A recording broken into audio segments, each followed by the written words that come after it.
पंकज शालिनी के बेडरूम में आया और बोला, चलिए भाभी, आप लेट जाइए, मैं आपकी कमर पर बाम लगाकर हल्की मालिश कर देता हूं ताकि आपका बचा हुआ दर्द भी ठीक हो जाए। शालिनी ने उसे मना करते हुए कहा, नहीं, रहने दो पंकज, मैं खुद कर लूंगी। पंकज ने कहा, आप खुद से बाम तो लगा लेंगी, लेकिन मालिश करना मुश्किल होगा, मैं आपकी मदद कर देता हूं, आपका बाकी दर्द भी ठीक हो जाएगा। यह कहकर पंकज कुर्सी से उठकर बेड पर शालिनी के पास आ गया और उसे लेटने के लिए कहा। भाभी जी बताइए, कहां लगाना है? शालिनी, जो पंकज की हमदर्दी और फिक्र देखकर अब उसे मना नहीं कर पाई। हकीकत में दर्द का बहाना बनाकर पंकज को परेशान करना चाहती थी। वह शर्माते हुए पेट के बल लेट गई और अपनी कमीज को कमर से थोड़ा ऊपर कर लिया। उसने कहा, यहां कमर पर लगाओ। पंकज ने थोड़ा सा बाम अपनी उंगलियों पर लिया और धीरे धीरे शालिनी की कमर पर मलने लगा। जैसे ही उसके हाथ शालिनी की पीठ पर पड़े, उसे एक सुकून का एहसास हुआ। पंकज ने धीरे धीरे मालिश करनी शुरू कर दी और उसके हाथों का स्पर्श शालिनी को बेहद आरामदायक लगा। जब जब पंकज के हाथों की उंगलियां उसके कमरबंद के पास आईं, शालिनी का दिल जोर से धड़कने लगा, लेकिन उसने खुद को संयत रखा और पंकज की मदद का आभार माना। पंकज ने पूछा, भाभी ज्यादा दर्द कहां हो रहा है? शालिनी, जो उस समय थोड़ी असमंजस में थी, अनजाने में जवाब दे बैठी, थोड़ा सा नीचे है। पंकज ने फिर से थोड़ा और नीचे बाम लगाने की कोशिश की। भले ही वह मालिश सिर्फ औपचारिकता थी, लेकिन शालिनी को पंकज के हाथों का स्पर्श बेहद सुकून दे रहा था। भाभी जी, अगर आप सलवार को थोड़ा नीचे कर दें तो बाम अच्छे से लग सकेगा, पंकज ने कहा। इस पर शालिनी थोड़ी हिचकिचाई, लेकिन फिर भी उसने अपनी सलवार को थोड़ा सा नीचे सरका दिया। नाड़े के बंधन के कारण सलवार पूरी तरह से नीचे नहीं हो सकी, लेकिन कुछ हद तक सरक गई। पंकज ने फिर कहा, भाभी जी, आपकी त्वचा कितनी साफ है, बहुत ही गोरी है। पंकज की इस बात पर शालिनी के गाल शर्म से लाल हो गए, लेकिन वह उल्टी लेटी हुई थी, इसलिए पंकज इसे देख नहीं सका। उसे यकीन था कि पंकज उसकी देखभाल में जुटा हुआ था और उसकी बातों में कहीं ना कहीं इज्जत भी झलक रही थी। पंकज ने थोड़ी देर और मालिश की और जब शालिनी ने कहा कि अब ठीक है, तो वह चुपचाप उठकर ऊपर चला गया। शालिनी को आज एक अलग ही सुकून महसूस हो रहा था। सालों बाद किसी ने उसे इस तरह से ध्यान दिया था, जिसमें हमदर्दी और एक अनकहा स्नेह छिपा हुआ था। पंकज के बारे में सोचते हुए शालिनी कब नींद में खो गई, उसे पता ही नहीं चला। अगली सुबह जब वह जागी तो उसने खुद को तरोताजा और शांत महसूस किया। नहाने के बाद शालिनी ने बहुत सलीके से तैयार होकर हरी रंग का सफेद कढ़ाई वाला जोड़ा पहना और ऊंची हील के काली सैंडल भी पहने। हल्का सा मेकअप करने के बाद वह किचन में नाश्ता तैयार करने लगी। नाश्ता बनाते समय वह बार बार किचन के दरवाजे पर आकर सीढ़ियों की ओर देख रही थी। पंकज के काम पर जाने का समय हो गया था। जैसे ही वह नाश्ता तैयार करके बाहर आई, पंकज सीढ़ियों से नीचे उतर रहा था। आज तो आप बहुत सुंदर लग रही हैं भाभी जी, लगता है कल की मालिश का असर हुआ, पंकज ने मुस्कुराते हुए कहा। उसकी नजरें शालिनी के लिबास और फिर उसके हाई हील वाले सैंडलों पर थी। शालिनी ने भी मुस्कुराते हुए जवाब दिया, असर तो हुआ, लेकिन तुझे कैसे पता? पंकज थोड़ा झीमते हुए बोला। भाभी जी, आज आपने हमेशा की तरह हाई हील के सैंडल जो पहने हैं, तो मुझे लगा कि कमर का दर्द अब ठीक है, शालिनी ने हंसते हुए कहा। बिल्कुल सही पहचाना तूने। अब डाइनिंग टेबल पर बैठ, मैं नाश्ता लेकर आती हूँ। फिर दोनों साथ में नाश्ता करने लगे। इसी बीच पंकज ने शालिनी से पूछा, भाभी जी, आप कभी कभी साड़ी नहीं पहनती क्या? शालिनी ने जवाब दिया, पहनती हूँ, लेकिन बहुत कम, साल में एक आध बार, अगर कोई खास मौका हो तो। क्यों? पंकज ने कहा। नहीं, बस इसलिए कि मैंने आपको कभी साड़ी में नहीं देखा। मेरा ख्याल है आप पर साड़ी भी खूब जमेगी। फिर पंकज जाते समय बोला, भाभी जी, रात का खाना मैं बाहर से ही ले आऊंगा, आप बनाना नहीं, शालिनी ने मुस्कुराते हुए कहा। ठीक है तो, पंकज ने फिर कहा, अगर किसी और चीज की जरूरत हो तो बता दीजिए, मैं आते समय लेता आऊंगा। शालिनी ने कहा कि उसे किसी और चीज की जरूरत नहीं है और फिर पंकज के जाने के बाद वह घर के छोटे मोटे कामों में लग गई। इसके बाद वह ऊपर जाकर पंकज के कमरे को भी ठीक करने लगी। इसी दौरान शालिनी को उसके बेड के नीचे कुछ पड़ा हुआ नजर आया। उसने नीचे झुककर उसे बाहर निकाला तो उसकी आंखें हैरानी के मारे फटी की फटी रह गई। वह एक लाल रंग का रेशमी अधोवस्त्र था, जो शायद सुमन का ही था। शालिनी ने उसे ध्यान से देखा और समझ गई कि यह किसी की व्यक्तिगत चीज हो सकती है, जो गलती से यहां रह गई होगी। उसने तुरंत ही उस कपड़े को एक तरफ रख दिया और कमरे की सफाई करने लगी। इसी बीच उसे 2 दिन पहले की घटना याद आई, जब पंकज और सुमन इसी कमरे में एक दूसरे के साथ थे। उसे लगा कि यह कपड़ा शायद सुमन का ही होगा। शालिनी ने कपड़े को उठाकर देखा। उसे उस पर कुछ सफेद दाग नजर आए। उसे समझते देर नहीं लगा कि वह दाग कैसे हैं। उन दागों को देखकर वह किसी दूसरी दुनिया में खो गई। तभी अचानक बाहर मुख्य दरवाजे पर दस्तक हुई तो उसने उस कपड़े को वापस बेड के नीचे रख दिया और बाहर आकर दरवाजे की ओर देखा। उसने देखा कि पड़ोस में रहने वाली कविता खड़ी थी। अरे कविता भाभी, आप अभी आती हो? शालिनी ने कहा। उसने जल्दी से पंकज का कमरा बंद किया और नीचे आकर दरवाजा खोला। कविता, जो पड़ोस में रहती थी, अपनी उम्र के 35वें दशक में थी और घर में ही ब्यूटी पार्लर चलाती थी। कविता अक्सर दोपहर में शालिनी के घर आ जाती थी या उसे अपने यहां बुला लेती थी और दोनों इधर उधर की बातें किया करती थी। उस दिन भी शालिनी और कविता ने गली मोहल्ले की ढेरों बातें की। कविता के जाने के बाद शालिनी ने एक बार फिर से नहाने का मन बनाया। सुबह पंकज ने साड़ी का जिक्र किया था, इसलिए नहाकर उसने लाल रंग की प्रिंटेड साड़ी पहन ली और साथ में सिल्वर रंग के हाई पेंसिल हील वाले खूबसूरत सैंडल भी पहने। पंकज के आने का समय भी हो चला था और वह शाम 5 बजे ही आ गया। जब शालिनी ने दरवाजा खोला तो पंकज उसे बड़े गौर से देखने लगा। उसे अपनी ओर इस तरह ध्यान से देखता हुआ देखकर शालिनी शर्माते हुए लेकिन अदा से बोली, ऐसे क्या देख रहे हो? पंकज पंकज मुस्कुराता हुआ बोला, वाकई भाभी, आज आप इस साड़ी में बहुत ही खूबसूरत लग रही हैं।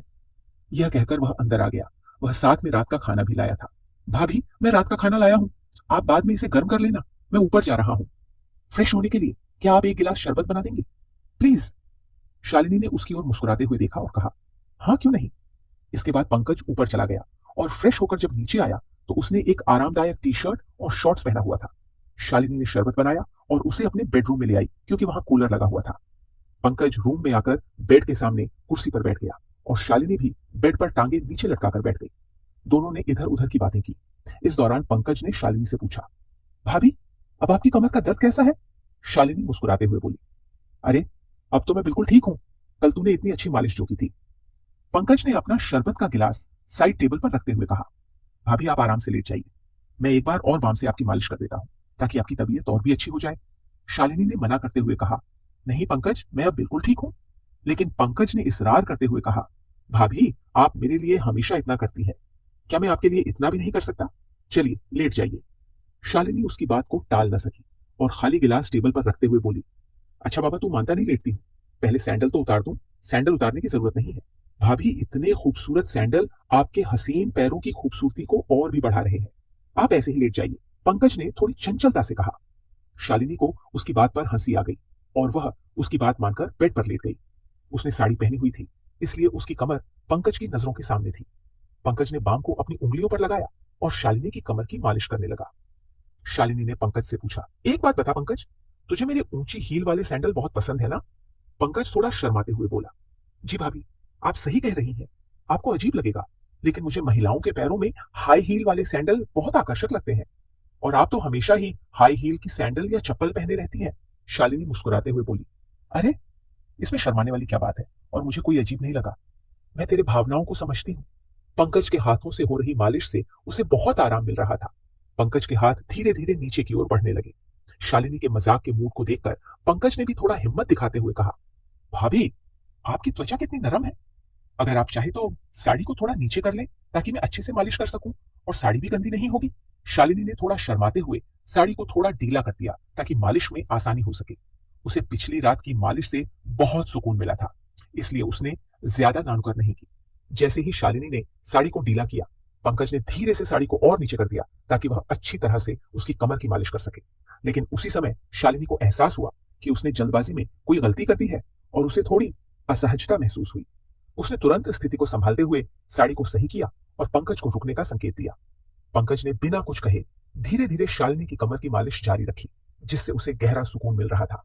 वह मालिश से मिलने वाले आराम का आनंद ले रही थी और उसे कोई आपत्ति नहीं हुई। पंकज ने मालिश को जारी रखते हुए धीरे धीरे अपने हाथों को नीचे की ओर बढ़ाया। शालिनी को मालिश से राहत मिल रही थी, लेकिन उसे महसूस हुआ कि पंकज ने थोड़ी और हिम्मत कर ली है। उसने महसूस किया कि पंकज उसके पीठ के निचले हिस्से पर ज्यादा ध्यान दे रहा है। शालिनी को यह एहसास हुआ कि उसकी साड़ी और पेटीकोट थोड़ा और ढीले हो गए हैं और उसने शर्म के मारे अपना चेहरा तकिए में छिपा लिया। वह अपने होठों को दबाकर अपने अंदर की बेचैनी को नियंत्रित करने की कोशिश कर रही थी। पंकज उसकी त्वचा पर बाम लगाने के बहाने मालिश कर रहा था, लेकिन शालिनी को महसूस हो रहा था कि पंकज की हरकतें अब अधिक सहलाने वाली हो गई हैं। शालिनी ने अब भी कोई आपत्ति नहीं जताई तो पंकज ने मालिश को थोड़ी और नीचे बढ़ाया। यह स्थिति शालिनी के लिए असहज होने लगी, लेकिन उसने कुछ नहीं कहा। थोड़ी देर बाद उसे लगा कि पंकज उसकी सीमा पार करने की कोशिश कर रहा है और उसने तुरंत स्थिति को समझते हुए मालिश को रोकने का इशारा किया। थोड़ी देर बाद जब पंकज ने गलती से शालिनी के पीठ के निचले हिस्से को छुआ तो शालिनी अचानक से चौंक गई। उसे ऐसा महसूस हुआ जैसे उसके शरीर में एक अजीब सी हलचल हो गई हो। उसने तुरंत पंकज का हाथ पकड़कर दूर कर दिया और घबराहट में बोली, अरे ये क्या कर रहे हो पंकज? शालिनी तुरंत पंकज से दूर हटकर बैठ गई।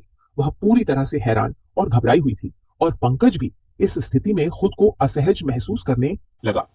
शालिनी को उसकी हरकतें ठीक नहीं लगी और वह घबराहट में बेड से उठकर खड़ी हो गई। जैसे ही वह खड़ी हुई, उसकी साड़ी और पेटीकोट ढीले होने के कारण नीचे गिर गए, जिससे वह एकदम असहज हो गई। शालिनी ने तुरंत स्थिति को संभालने की कोशिश की और तेजी से नीचे की ओर झुककर अपनी साड़ी और पेटीकोट को उठाने लगी। उसे समझ नहीं आ रहा था कि इस स्थिति में क्या करे, क्योंकि उसकी शर्मिंदगी और घबराहट चरम पर थी। उसने खुद को शांत करने की कोशिश की, लेकिन पंकज ने उसके घबराने पर ध्यान दिया और उसे संभालने के लिए बेड पर बैठने में मदद की। शालिनी ने पंकज से कहा, मुझे माफ करना, लेकिन अब यह सब सही नहीं लग रहा, हमें अब रुकना चाहिए। पंकज ने उसकी बात अनसुनी कर दी और वह रुका नहीं। बस फिर क्या था। शाम के समय शालिनी और उसका नौकर पंकज एक ऐसी स्थिति में आ गए जहां दोनों के बीच एक अनचाही नजदीकी उत्पन्न हो गई। शालिनी की सांसें तेज हो गई और उसका शरीर कांपने लगा।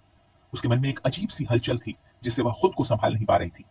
हालांकि शालिनी पूरी तरह से स्थिति को समझने की कोशिश कर रही थी, लेकिन वह खुद को रोकने या कुछ कहने की स्थिति में नहीं थी। दोनों बिना किसी बातचीत के इस स्थिति में आगे बढ़ रहे थे। पंकज की नजदीकी ने उसे असहज कर दिया, लेकिन शालिनी ने उसे रोकने की बजाय उसे जारी रहने दिया। शालिनी के मन में उलझन थी और वह समझ नहीं पा रही थी कि क्या हो रहा है।